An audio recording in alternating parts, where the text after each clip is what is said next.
Okay, so nandito na tayo sa second quarter ng grade 9, which is the first topic, direct variation.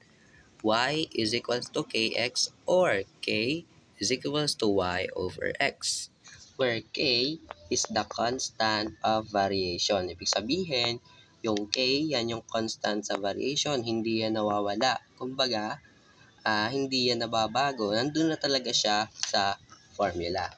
So, let us have an example para mas maintindihan nyo pa yung direct variation. Okay, so first example, if y varies directly as x, kapag may nakita kayo sa sentence na varies directly or proportional to, that is a direct variation. Okay po. If y varies directly as x and y is equals to 15 when x is equals to 3, find y if x is equals to 3. So first, let us transform this by equation. So y varies directly as x. Kapag transform natin, that is y is equals to k. Lagi nyo lalagyan ng k kasi yan yung ating constant of variation. Y varies directly as x. So yan na, tinransform na natin. Then, ano ba yung binigay? Y is equals to 15. So, substitute natin. 15 daw yung y is equals to k. Copy the k. Yan yung constant of variation. And then, x daw natin is 3. So, 3. Lagay din natin. Substitute. Now, let's get the value of k. Let us divide both sides by 3. Then, this one will be cancelled. So, k is equals to 15 divides 3. That is 5. So, yan na po yung value ng ating constant of variation. Ano itawag sa k? Constant of variation. So, we are done na ba? No. Kasi sabi dito, find y if the value of x is 5. So, yung x, papalitan na natin ng 5. So, let's write the equation of variation. So, yung k natin, meron na siyang value which is 5. So, 5x. So, ang tawag po dito is equation of variation. Substitute lang natin yung k doon. Pero yung ibang value, hindi natin nilagay. Yung k lang. So, ang tawag po natin dito is equation of variation. Now, let us substitute the value of x. If x is 5 na iba na.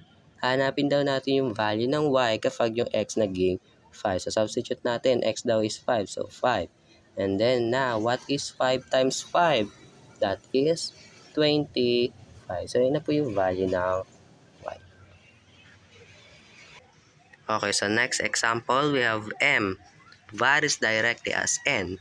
If m is equals to negative 6 when n is equals to 2, find n when m is equal to negative 1. So, naiba na, m varies directly as n. So, ganun lang din.